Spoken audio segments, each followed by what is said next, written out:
Hi friends, welcome back to my channel. తాజా కూరలలో రాజా ఎవరండి? ఇంకా చెప్పాలా, వంకాయేనండి.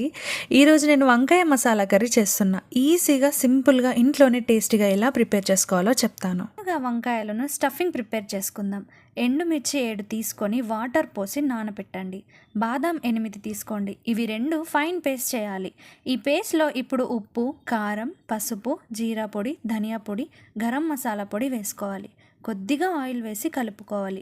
గుర్తుపెట్టుకోండి, ఫస్ట్ మసాలా కలిపాకనే వంకాయలు కోయాలి, లేకపోతే వంకాయల మీద నల్లగా పేరుకుంటుంది. ఇప్పుడు వంకాయలను శుభ్రంగా కడుక్కొని మధ్యలోకి కోసి ఉప్పులో నానబెట్టండి. ఇప్పుడు కలిపి పెట్టుకున్న మసాలాని వంకాయలలో స్టఫ్ చేయండి.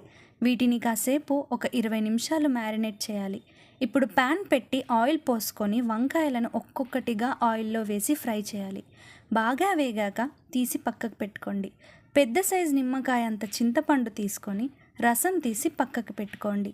మరి గ్రేవీ కోసం ఉల్లిపాయలు 3, మిర్చి 5 తీసుకొని ఫైన్ పేస్ట్ చేయండి. ఇప్పుడు ప్యాన్ పెట్టి అందులో 3 టేబుల్ స్పూన్ ఆయిల్ వేసి అందులో ఉల్లిపాయ పేస్ట్ని యాడ్ చేయండి. చిటికెడు పసుపు, అల్లం వెల్లుల్లి పేస్ట్, సాల్ట్, కారం, బిర్యానీ ఆకు, చెక్క, లవంగాలు యాడ్ చేయండి. బ్రౌన్ కలర్ వచ్చేదాకా ఫ్రై చేయండి. అందులో ఫ్రై చేసిన వంకాయలను యాడ్ చేయండి. ఇప్పుడు మిర్చి 3 వేయండి. అందులోనే కరివేపాకు, చింతపండు పులుసు యాడ్ చేయండి. ఒక 15 మినిట్స్ లో ఫ్లేమ్లో మగ్గాక దింపేయండి. అంతే, ఎంతో టేస్ట్ వంకాయ మసాలా కర్రీ రెడీ.